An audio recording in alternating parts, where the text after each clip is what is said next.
Ассаламу алейкум. Автор бағдарламасын күтіп жүрген көрермен. Сонымен бүгін мен сөйлеймін деп шештім ағай. Мен бүйтіп отырмаймын, мына өлеңді оқымаймын, саған айта алмаймын. Қозы бағып жүргенде, қой бағып жүрген кезде. Алдында қозы емес, қыз бұның ше. Есігің алдында тұрғым келеді, баяғыдай. Есігің алдында тұрғанда ауырып кетті аяғым-ай. Қашан шығасың баяным-ай. Ғашық болған думанда ая құдай. Баяғыдай көркемдік кеңес болса, баяғыдай деген әндерді ешкім тыңдамайтын еді.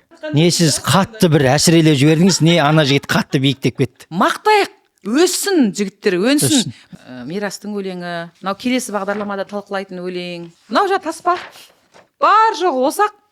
Жаным сүп-сүйкімді қып, кішкентай сөздің ішіне қаншама өмірді сыйдырып жіберген. Талантың кетші.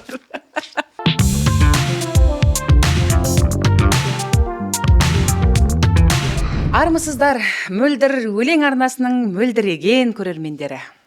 Ассаламу алейкум. Автор бағдарламасын күтіп жүрген көрермен. Ұйқастырмадың? Не үшін ұйқастырам? Себебі біз әттең бүгін ұйқаспайтын ән талқылаймыз. Сөз сақшылары Мөлдір Айтбай, Айтбек Тұрсынбай автор бағдарламасының кезекті шығарылымы. Байқайсыздар ма, осыған дейін қаншама бағдарлама болды? Мен қызым жол жіңішке деп Мөлдірді тыңдап отырады екем. Сөйтіп 20 минут, 25 минут бағдарламаның 17-18 минутын Мөлдір сөйлейді екен, талқылайды екен. Мен немесе жоқ деп отырады екем. Сонымен бүгін мен сөйлеймін деп шештім ағай. Бүгін мен сөйлеймін. Баста. Әттең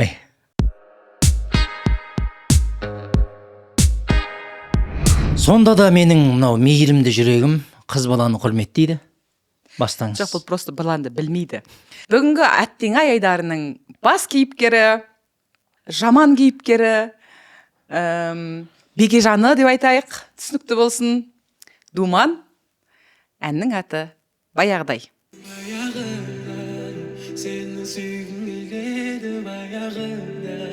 Енді бұл өлеңді YouTube желісінде бір жылдан астам уақытта 37 миллион адам қараған. 4179 адам пікір жазған. Өз ойыңды жазып кет, бәрін оқып отырамын деп өз бірден жазып қойыпты басында. Бұл өлеңді тек Думан ғана жүрекке жеткізіп айтады дейді. Песня не только о любви дейді. Махаббаттан жолы болмағандар біргеміз дейді. Қазақ бауырлар ырынар өте жақсы осындай дейді. Қырғыздар жазыпты. Енді 37 миллион болғаннан белгілі біз өзіміз 20 миллионбыз. Оның ар жағында бәріміз көрмесек, бұның Орта Азияға белгілі болған өлең екені түсінікті. Сөз қандай? Сөз сәл қиындау болып тұр. Мәтінін оқиық. Ұмыттым деп, бірақ күнде ойладым, білдіртпедім. Түнде жалғыз қалып қарайладым. Сол кезгі суретке, оралмас күндерге, тәтті естелікке. Ұйқас жоқ. Қолыңнан ұстап бір жүре алмаймын, енді мүлде. Сағынғанымды да айта алмаймын. Өзімді алдаймын, енді жасырмаймын, бәрін мойындаймын. Мен бүйтіп отырмаймын, мына өлеңді оқымаймын, саған айта алмаймын, студияның уақыты қанша кеткен, қанша қалғанын біле алмаймын, келесі бағдарламада кімді айтатынымызды, кімді талқылайтынымызды сезе алмаймын. Өлең болып тұр ғой осы. Бірінші жақсы бір әуен тауып алғанда соған ешқандай бір сөз жазу деген дүниемен хабар жоқ. Отырып жаза берген сияқты аңылдап. Болады ғой. Қозы бағып жүргенде, қой бағып жүрген кезде. Бұл тура сол. Айта бересің ғой. Алдында қозы емес, қыз бұның ше. Бұл сөйтіп түсірген ғой ше бейнебаянда. Жасырмаған ғой ештеңені. Ашықтан ашық баяндаған ғой өзінің хал жағдайын. Мынау баяғыдай. Адам деген кезде әдемі. Өткеннің сағынышы, өткен күнге деген қимастық, естелік, суреттеу, баяндау барлығын қосуға болады негізі. Баяғыдай неге болмай жатыр, суып кетті арамыз, екі бөлек тұрып жатқан қаламыз деген сияқты солай дамытатын өлең ба деп ойлаған мән ба сосын деп. өлеңнің ішінде 5 буыннан келіп тұрады да, артында 3 буынмен жалғасады. Міне ұмыттым деп бірақ күнде ойладым, білдіртпедім, күнде жалғыз қалып қарайладым деген сияқты. Сол кезгі суретке, оралмас күндерге деген кезде мысалға ұйқысыз түндерге, оралмас күндерге деген сияқты қылып ала салса, мысалға келе тұрады. Енді күн мен түннің ұйқасатынын 999 ғасырдан бері айтып келе жатыр ғой бәрі. Жақсы, қайырмасына келейік. Баяғыдай сені сүйгім келеді. Әдемі. Баяғыдай саған барғым келеді. Баяғыдай жаным күнде кездесейік. Баяғыдай есігің алдында тұрғым келеді. Баяғыдай есігің алдында тұрғанда ауырып кетті аяғым-ай. Қашан шығасың баянымай деген нәрселер. Жоқ, бұл өлеңде ол ұйқастардың бәрі менікі. Ғашық болған думанда ая құдай. Қалай? Баяғыдай сені сүйгім келеді. Барғым келеді. Кездескім келеді. Чай ішкім келеді. Сонда келеді болса, ән болады, не болмаса осы жер өтімді болып кетеді деген жерден қателескен бауырымыз. Жоқ, ол қателеспеген, енді 37 миллион адам тыңдап отыр ғой, оны тыңдап атқан адамдар қателескен. Баяғыдай сені сүйгім келеді, баяғыдай деген жерде оның алдында не болып жатқанын білмейді. Ана баяғыдай қайталанып тұрғаннан кейін біздің қазақтың құлағына ұйқас болып естілген ғой. Сондықтан біз авторларға, не болмаса әншілерге ренжи беруге болмайды. Себебі тыңдап жүрген ел, сіз қандай деңгейдегі ән, қандай сөз тыңдайсыз, сондай әңгіме айтасыз. Қалай ойлайсың? Маған сенсіз өмір қызықты ма? Әлде сағынғаныңды мендік жүрек біліп тұр ма? Мүмкін сені де, мені де жаңа өмір күтіп тұр ма? Онда білмеймін. Осыны қайталаймын ғой. Әңгіме ғой мынау. Қалай ойлайсың, маған сенсіз өмір қызықты ма дегенде, екінші шумағында шыныңды айтшы, саған менсіз өмір қызықты ма деп ауыстырған ғой. Асқан шеберлікпен шыныңды айтшы деп сөз қосқан ғой, ойлашы. Ары қарай жалғасы бар ма бұның? Осы жерден бітетін жер. Жоқ, сол баяғыдай сені сүйгім келеді деп ары қарай несі жалғасады, қайырмасы жалғасады. Осы барлық өлеңнің сөзі. Кеше Мұхтар Ханзадан мақтап салдық қой, енді біз үйге қайтам деген соны. Қалай қылайын деген өлеңді айтып жатсам, мынау қалай қылайын мен өлеңді бітірді ғой дейді. Сол сияқты енді сұраныс қой. Мұхтар негізі дәстүрді ұққан әнші. Бірақ тойдың сұранысы бойынша қаншама әндер жазды, ешқайсысы атпады. Келді дағыны шаршаманы жазған кезде кімсің Мұхтар Ханзадан бола қойды.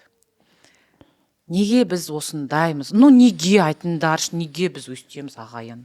Баяғыдай. Сөздер жазайықшы баяғыдай, әндер айтайықшы баяғыдай. Шәмші ешқашан өзінің әніне сөз жазбаған, әйтпесе Шәмші ақын емес деген сөз емес. Шәмші өзінің әнді сөзден гөрі жақсырақ жазатын дер уақытында түсініп қоя қойған. Кеше маған бұл әңгімені Үкітай айтты. Үкітай Ерниясов деген сыр елінен шыққан талантты жас сазгер бар. Сол сазгер айтты. Бұрында ол арманы бөлек, талғамы басқа деген өлең жазды ғой, сен сүйген ару деген сияқты бір-екі өлеңдерінің сөзін өзі жазып бастаған. Негізі бастапты. Кейін шынайы ақындардың, Олжас Сәндібектің, басқа да ақындардың, сенің Ақжолдың сөздерін көргеннен кейін мен мына жақ екенмін ғой деп мен түсіндім дейді. Сөз жазбау керек екенмін ғой мен. Әуен шығаруға сазгерлікке кетті. Мен қателесіп жүр екенмін ғой деп мен түсіндім, бірақ дер уақытында түсінген сияқтымын дейді. Оны түсінетін адамдар болады. Сол сияқты, міне сен думан, сен орындаушысың, мүмкін әні де сенікі шығар, сөз де сенікі шығар, мен білмеймін, бірақ осы бағдарламадан кейін бізге хабарласарсың деп ойлаймын. Біз бұған жақсы мағынасы бар мәтін жазып қойдық, бұйыртса келіп бізге орындап берсеңіз қарсылығымыз жоқ. Кім жазды? Егер өзің жазсаң, бұдан кейін жазба. Егер өзің әнін шығарсаң, жазсаң, айтпа. Егер сен әнін шығарған болсаң, онда ақындарға бір көрсетіп ал. Келсең жол көрсетеміз. Өткенде естеріңізде ме, осы алғашқы бағдарламасы бірінші шығарылымда такси деген әнді талқылаған болатынбыз. Сол әннің сөзін, мәтінін өзгертіп, өзгертілген мәтінді Мөлдір айтпай ақын қыздарыңыз орындап шықты ән қылып. Сол кезде сөге жамандап жатқандар болды, Садырадинге жетпейсің деген жақты. Біздің ойымыз әншілердің әнімен таласу емес, біздікі жарасқан сөз, мөлдір өлең, мөлдір поэзия, қазақ тілінің құндылығын, сөзінің мағынасын, мазмұнын бұзбай, халыққа дұрыс дүние жеткізейік деген мақсат болатын. Байқасаңыздар, екінші, үшінші бағдарламадан бастап біз әндердің мәтінін өзгертіп жатырмыз, тек қана ақыл айтып, талдап қойып жатқан жоқпыз, бірақ ән қылып айтып жатқан жоқпыз. Әншілер, сіздерді күтіп жатырмыз, келіңіздер. Біздің бағдарламада қонақ болып сол әндерді жаңа мәтінмен орындап көріңіздер. Сынды қабылдай біліңіздер, көтере біліңіздер. Сіздердің жеке бастарыңызға, өнерлеріңізге, шығармашылықтарыңызға ешқандай біздің қоятын кінәміз, дауымыз жоқ, бірақ осындай бір сүзгі болу керек деп ойлаймын. Баяғыдай дегеннен есіме түсіп отыр, баяғыда көркемдік кеңес деген болған. Баяғыдай көркемдік кеңес болса, баяғыдай даңғыраға емес домбыраға, дәстүрге, әннің мазмұнына, сөзіне мән беретін болса, баяғыдай әншілер болатын болса, баяғыдай авторлар болатын болса, мынандай баяғыдай деген әндерді ешкім тыңдамайтын еді. Әрине, 37 миллион қаралым, бақ шығар енді, білмеймін, басқа ештеңе жорамалдай алмаймын. Әттең ай.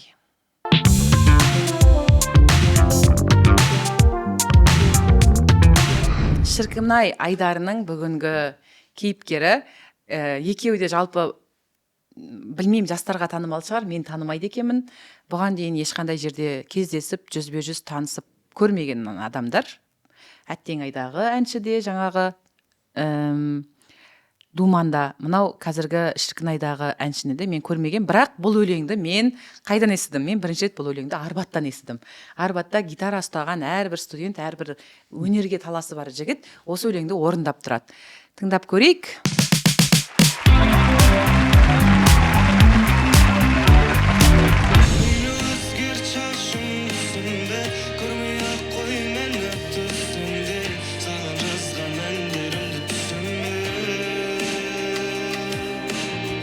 Я, Досекеш деген жігітті жалпы жас жігіт екені көрініп тұр. Ән Гакку ТВ арнасына салынған.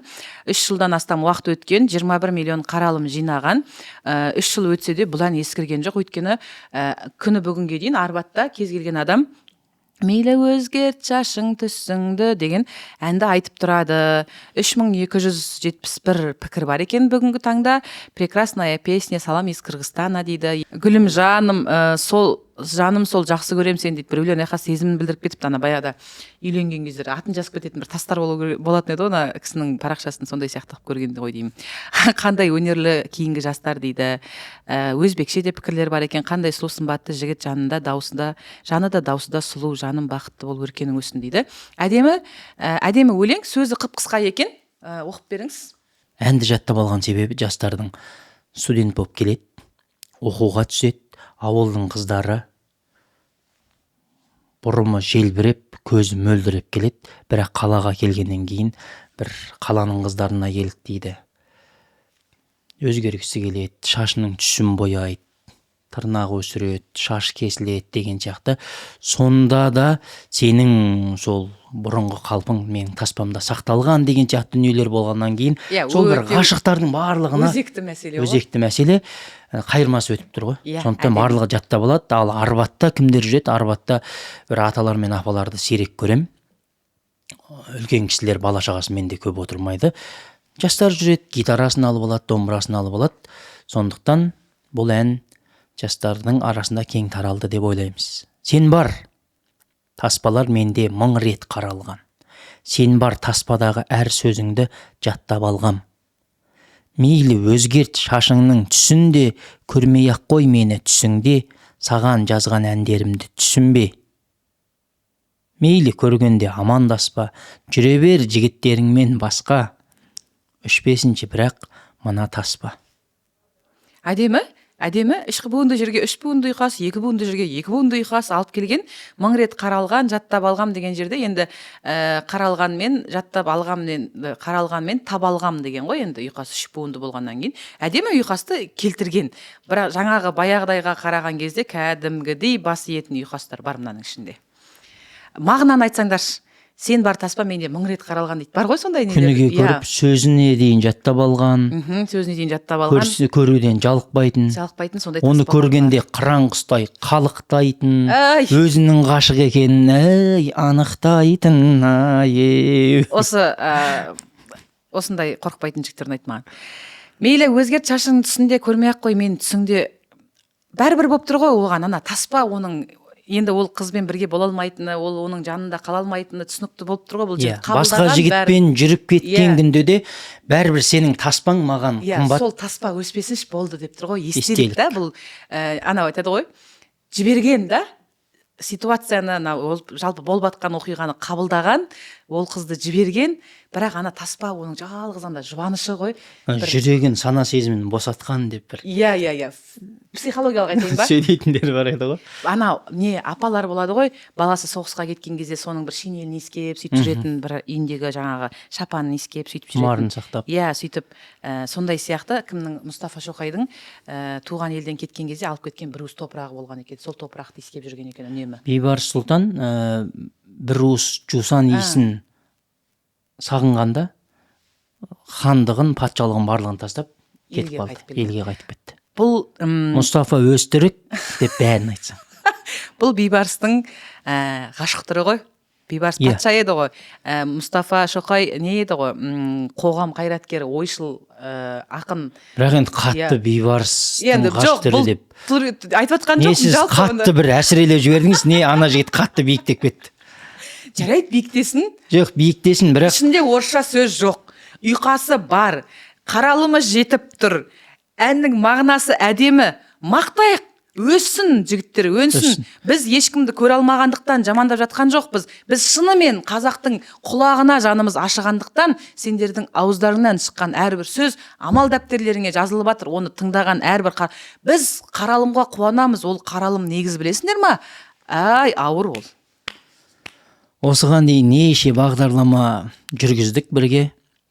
Бірақ Мөлдірдің бір өзіме ұнаған бір сөз болды. Амал дәптерлеріңе жазылып жатыр деген. Тіфәй келе жатыр бәрі ретпен.